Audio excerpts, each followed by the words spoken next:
이번 2화에서 가장 이상했던 건 영철이 술에 취했다는 사실 자체만은 아니었습니다. 영자가 옆에서 술 그만 마셔야 될 것 같다라고 걱정한 듯 말한 순간 영철은 오히려 너가 뭔 줄 알고 그런 말 함부로 하는 거 아니야 라고 발끈했죠. 어쩌면 이 장면은 단순한 주사만은 아닐 수 있습니다. 왜 어떤 사람은 자신을 걱정해주는 사람 앞에서 오히려 공격을 받은 사람처럼 반응할까요? 이번 시간에는 영철을 감싸려는 것이 아니라 그 발끈한 순간 뒤에 있는 숨어있는 상실의 감정, 그리고 자존심, 무엇보다도 말하지 못한 그 감정의 구조를 보도록 하겠습니다.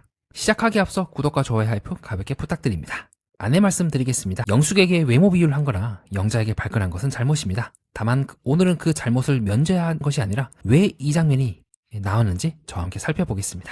좋은 모습을 보일 거라고 생각했던 영철씨, 이화 때 술이 들어가니까 돌변하는 모습을 보여줬는데요. 내가 뭔 줄 알고? 라고 하면서 상당히 좀 세게 말을 하겠죠. 그리고 중간에 영숙씨에게도 조금은 말을 거치게 한다거나 좀 그런 부분이 있었는데요. 첫 번째로 영철씨의 그 행동에 대해서 저는 옹호하진 않습니다. 잘했다! 네, 뭐 문제없다! 사람이 살다 보니까 그럴 수 있지가 아니라 술이라는 게 그만큼 사람을 되게 수많은 이제 많은 문제들을 일으키는 근원이잖아요.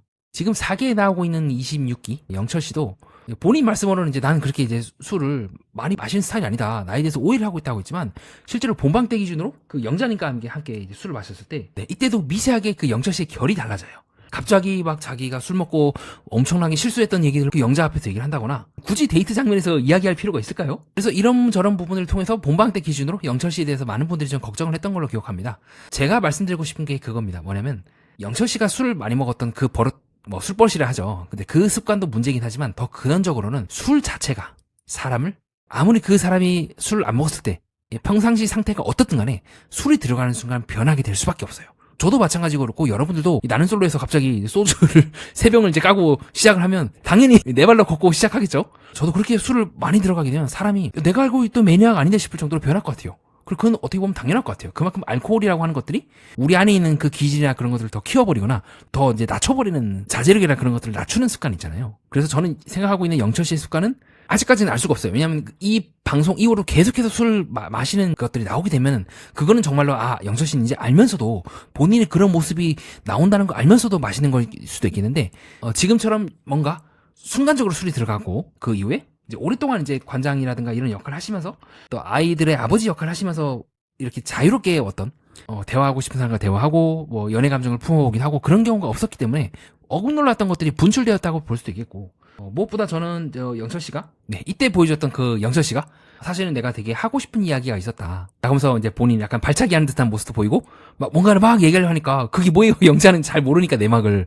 그게 뭐예요라고 하고 있고 영철 씨 입장에서는 술을 빌어서 뭔가 자기가 하고 싶은 얘기를 하려고 했던 것이 아니었을까. 그래 동시에 그것은 프로그램 룰에 안 맞기 때문에 얘기를 못하고 이러지도 저러지도 못한 애매한 상황이 벌어진 게 아니었을까. 물론 그렇다고 해서 영철 씨가 영숙에게 갑자기 가가지고 뭐 노사봉을 닮았다거나 뭔가 영숙 씨는 썩 그런 말을 듣기를 원치 않는 것 같거든요. 그냥 그렇군요. 제가 노사연 선배님과 닮았군요라고 유쾌하게 넘겼으면 그냥 장난이게 되는데 뭔가 불쾌해하고 그게 뭐냐고 하는 듯한 뉘앙스를 보임에도 불구하고 계속해서 그 이야기를 하는 거는 확실히 그건 좀 아쉬운 부분이라고 저도 감히 생각을 하고 다만 아직까지는 그래도 나름의 사연을 갖고 또 나름의 책임감과 누군가를 이제 가르친다고 하는 무거운 그 무게를 이제 짊어진 사람이기 때문에 실제로 방송상에서 제작진이 얘기한 것처럼 패널들이 말한 것처럼 실수일 수 있다. 저도 한 번은 이제 거기에 좀 표를 던지고 싶어요. 근데 다만 이런 모습들이 계속해서 나오게 된다면 조금 생각을 해봐야겠죠.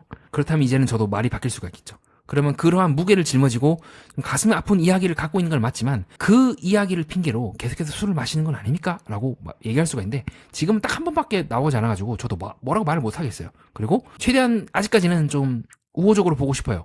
잘못은 잘못이긴 하지만 영자님도 이제 넘어가는 듯한 분위기잖아요. 그래도 찝찝하긴 하지만 난 그래도 영철이 좋아 라고 한다거나 뭐 어쩌겠어요. 물론 영숙님은 좀 당사자 중 한 분이지만 좀 불쾌하셨지만 또 다른 당사자 중 한 명이 영자님이 뭐 그래도 좀 뭔가 안쓰러워한 듯한 모습을 보인다거나 귀여워 보이지만 좀 찝찝하긴 하지만 그래도 옆에 있으려고 한다거나 하는 모습들은 어떻게 보면 영자님도 그 안에 있는 결을 읽은 건 아닐까. 뭐 아버지의 무게 그리고 또 그런 사랑하는 사람을 떠나보내야 했던 그 고통을 영자님도 다들 이제 돌싱이고 나름대로 이제 사회적 경험이 있으신 분들이라 보니까 모르진 않을 것 같아요. 물론 그렇기 때문에 저번 돌싱 기수처럼 한 번 이게 폭주하면 답이 없어지는 기수이긴 하지만 한편으로는 돌싱 기수의 그런 정말 다른 기수들 훨씬 더 깊은 이제 지점으로 들어가는 이유가 바로 그건 것 같아요. 우리 입장에서 봤을 때는 굉장히 큰 흠일지 모르겠지만 누군가 입장에서는 그 안에 슬퍼하고 있는 영혼이라든가 울부짖는 어떤 한 존재를 느꼈을 수도 있지 않을까. 이건 제가 함부로 단정할 수 없지만. 그리고 누군가는 그 옆에 있어야겠고 나는 그것이 사랑이라고 생각해. 단순히 예전처럼 서로 좋아 죽고 그런 것도 사랑이지만 때로는 그 사람의 가슴에 난 그 구멍을 함께 견딜 줄 아는 것도 사랑이라고 생각하기 때문에 아직까지 영자님이 그럼에도 불구하고 함께 있으려고 하시는 느낌이 아직까지 들고 있고, 그런 측면에서 본다면 영철 씨는 자기 안에 억눌려왔고 많이 쌓여왔던 그 감정들을 좀 조리 있게 술을 다른 방법으로 빌리지 않고 말할 수 있는 방법을 아직은 모르셨던 게 아닐까. 사실 내가 이런 감정이고 내가 영자가 당신 난 정말 마음에 들고 나는 당신밖에 안 보이고 정말 그만큼 정말 마음에 들었다라는 말을 하거나, 또 이제 자기 소개 후에 이제 사실 내가 이런 사정으로 이제 나왔고 쉽지 않았다. 물론 그거를 언어로 표현하기 어려울 만큼 되게 힘든 이제 고통스러운 그쵸? 마음 그 압력을 가진 말이긴 하지만 그럼에도 불구하고 그것을 끊임없이 저는 어떤 이제 술기운이나 그런 거에 빌리는 것이 아니라 똑바로 얘기를 해야 되는 것이 주변 사람들을 위한 길이라고도 보고 있습니다. 본인을 위한 길이기도 하고요. 그게 이제 민박 13기, 17기 순자님과 이 영신님의 차이라고 생각해요. 영신님은 말을 못하는 거야. 내가 영자랑 데이트를 갔다 왔는데 영자가 굉장히 나한테 어필을 많이 했다더라. 25 영자가. 그러니까 날 붙잡아줘. 그리고 좀 해명할 게 있잖아. 너도 해명해줘. 라고 하는데 순자는 막 몰아붙이는 거예요. 이게 털? 어쩌라고 하면서 막 몰아붙이니까 영신이 그냥 이제 대화를 포기하고 이제 두 사람이 이제 깨진 것처럼 언어와 말하는 거 되게 중요하다고 생각하거든요.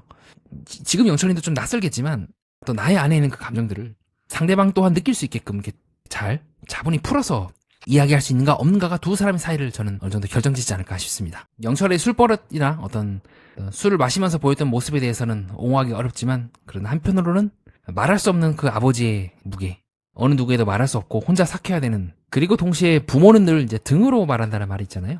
혹은 때로는 말하지 못한 채 버티는 순간이 있기도 하고요.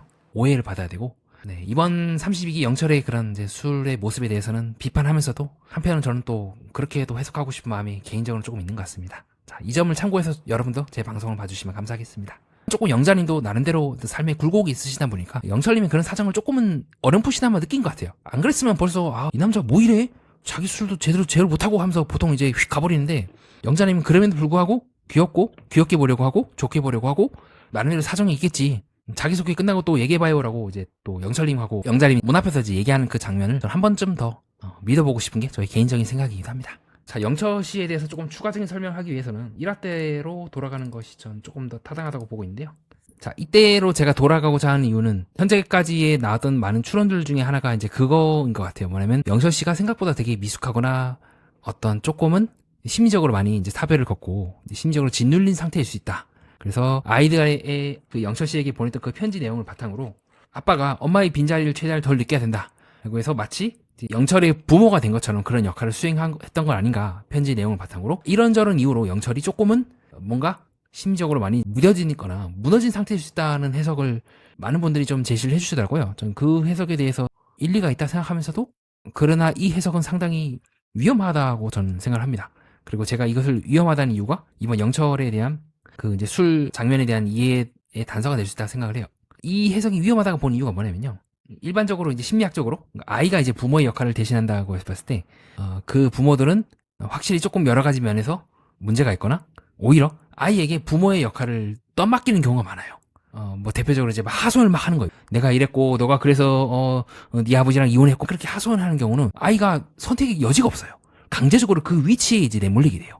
그래서 그런 어떤 임상심리라든가 병리학적으로 봤을 때 그 아이가 부모의 역할을 떠맡는다랑 지금 영철의 자녀들이 영철에게 보낸 편지는 조금 결이 달라요. 즉 영철이 아버지 역할을 심각하게 실패한다거나 뭔가 문제가 있고, 그래서 아이들이 부모가 됐으므로 실제로 이번 장면에서도 그런 이제 술에 취한 모습이 나왔다라고 해석하는 거는 저는 조금 신중하게 유보해야 한다고 입장입니다. 저는 정반대로 봐요. 영철 입장에서는 진짜 정말 극도로 사랑하시는 분이잖아요. 그 전처분이. 실제로도 그게 막 드러나고 자기소개 때도 막 눈물을 흘릴 정도로 한다면, 저는 굉장히 영철 씨가 아주 오랫동안 부모와 아버지로서 그리고 남편으로서의 역할을 겉으로 봤을 때는 하하호 하고 웃고 있지만 속으로는 이제 감내했던 사람이라고 생각을 합니다. 즉 영철은 아이들 앞에서 버티려고 했고 웃으려고 했고 아버지의 자리를 끝까지 사수하려고 했던 사람이라고 저는 느꼈던 것 같아요. 순간순간 그 합기도 하는 장면이라든가 여러 가지 자기소개 장면을 통해서. 그렇기 때문에 저는 아이들이 우리 아빠의 부모가 돼야 한다 그런 느낌보다는, 아빠가 약해서 우리가 돌봐야 된다는 느낌보다는 아버지가 얼마나 버텨왔는지, 실제로는 우리 앞에서 웃고 있지만 보이지 않는 그 그림자가 얼마나 깊은지를 알고 있기 때문에, 즉 아버지의 무게를 목격한 아이들이 굉장히 조숙해졌다고 저는 생각을 합니다. 즉, 예, 같은 또래가 중2나 뭐 중3이나 이 또래가 비슷하다고 행동을 해서 영철 씨의 아이들이 그 같은 수준에 맞춰야 될 이유는 없는 거예요. 사람들마다 삶의 무게는 다 다르고 그 무게는 꼭 성년들만 무게를 지는 게 아닙니다. 아버지를 아버지만으로 보는 것이 아니라 불완전한 한 인간으로 보기 시작하는 지점이며 저는 그것이 사춘기나 아이들의 성장과 맞물려 있다고 보고 있습니다. 조금씩 어른이 되어가는 준비를 아이들도 하고 있지 않겠습니까? 아빠도 겉으로는 웃고 있지만 또 울 수 있는 사람이고 아빠도 완벽해 보이지만 그렇지 않고 내심 버티고 있는 사람일 수도 있고 아빠 또한 누군가에게 위로받아야 될 사람이라는 거를 아이들이 조금 일찍 깨달은 것이 아닐까. 그래서 조금 제가 이제 테마로 삼았던 재생의 기수랑 조금 안 맞는 부분이 있어요. 한편은 또 다른 부분에 있어서 재생이 될 수가 있겠죠. 즉 영철 씨도 그렇고 영철 씨의 가족분들 그리고 새로 시작하는 사람 더 이상은 피할 수가 없는 거대한 과거인 거예요. 그 전처와의 그런 가슴 아픈 사별. 그거는 한쪽이 규칙 사유에 의해서 이혼하거나 그런 케이스가 아니라 하나의 상실인 거죠. 그 상실을 영자님과 영철님이 이제 어떻게 이제 감당할 것인가. 자꾸 이제 술로 도망치는 게 아니라 그리고 또 자녀분들과의 그 관계에 있어서 부분도 그렇고 그것이 영철님이 이번 프로그램에 출연하게 된 또 다른 재생을 하고자 했던 복원을 하고자 했던 부분이 아닐까 현재까지 저는 그렇게 보고 있습니다. 자, 이상 그렇게 해서 영철님의 술에 대한 저희 생각을 여러분께 밝혀보았고요. 다음으로는 여러분들이 제 해석에 대해서 궁금해하실 법한 것들을 답변해보는 시간을 갖겠습니다. 자, 먼저 이제 어쨌든 아이들이 이제 부모를 위로한 거 아니냐? 그러면 큰 틀에서 봤을 때는 여전히 아이들이 부모의 역할을 이제 떠맡은 거 아니냐라고 볼 수가 있을 것 같은데요. 저는 이제 병리적 상태의 부모와 개념을 조금은 구별해야 한다고 생각합니다. 임상심리나 아니면 정신분석에서 말하고 있는 그 부모가 된다는 것은요. 아이가 부모의 감정 쓰레기통이 되거나 책임을 떠안는 상태예요. 반면에 좀 영철의 자녀분들은 아이들이 부모를 한 인간으로 이해하려고 하는 표현에 가깝다고 보고 있습니다. 물론 이것도 제가 이제 정식적인 이분들을 뭐 상담하거나 그런 위치가 아닌 이상 이제 단정하기는 어렵다고 보고 있고 봅니다. 즉 부모의 역할을 떠받는 그런 흔적처럼 보이는 조숙함은 있지만 그것을 병리적인 역할로 단정하기보다는 사별 이후 가족이 함께 무게를 통과하면서 생긴 상호 이해로 보는 편이 더 자연스러울 것 같습니다. 즉 아버지를 한 인간으로 이해하게 된 아이들의 말에 가깝지 않을까요? 이제 다음으로는 이제 영자님도 그 영철님의 가슴에 나는 구멍을 함께 견딜 줄 아는 것도 사랑이라고 하셨는데, 자 그럼 이제 여자는 무조건 상처 있는 남자를 다 감당해야 됩니까? 라고 볼 수 있을 것 같은데요. 영자가 감당해야 된다는 건 아닙니다. 하지만 현재까지 영자님이 하셨던 말이라든가 행동은 아직까지는 그런 모습들을 지켜보고 내가 함께 있어도 될 것 같다 것을 해석을 했고, 얼마든지 그 사태가 더 커지거나 영철님이 또 이제 과한 행동을 보이게 된다면 그것은 이제 사랑만으로는 설명할 수 없는 부분이라고 보고 있습니다. 즉 저는 영자가 단순히 아직 관계를 끊지 않는 이유를 여자이기 때문이다 아니면 멍청해서다라고 단정지고 싶지는 않습니다. 그리고 자기가 다치거나 고통받아 가면서까지 사랑이라는 이유로 계속해서 남아야 된다고 말씀드리고 싶지도 않고요. 다만 현재까지 보여주고 있는 영자님의 모습은 2화 때 기준으로 그렇다는 거고 다음 화 때는 또 달라질 수 있다는 거 말씀드리고 싶습니다. 다음으로는 그렇다면 영철님이 이제 어떻게 행동하는 것이 좋겠습니까? 라고 저에게 궁금해 하신다면요. 저는 3가지 정도가 괜찮을 것 같습니다. 첫 번째로 술자리에서 스스로 절제할 줄 아는 거겠죠. 두 번째로 영자에게 내가 왜 그랬는지 보다 상대방인 너가 불편했을 수 있겠다. 영수님을 포함해서 말이죠. 라고 상대방 입장에서 조금 생각해보는 것도 괜찮을 것 같고요. 셋째로는 상실의 감정을 만약에 지금과 같은 이 사태가 반복이 된다면 술이라든가 다른 어떤 것이 아니라 언어와 말로 풀어내는 것이 중요하다고 보고 있습니다.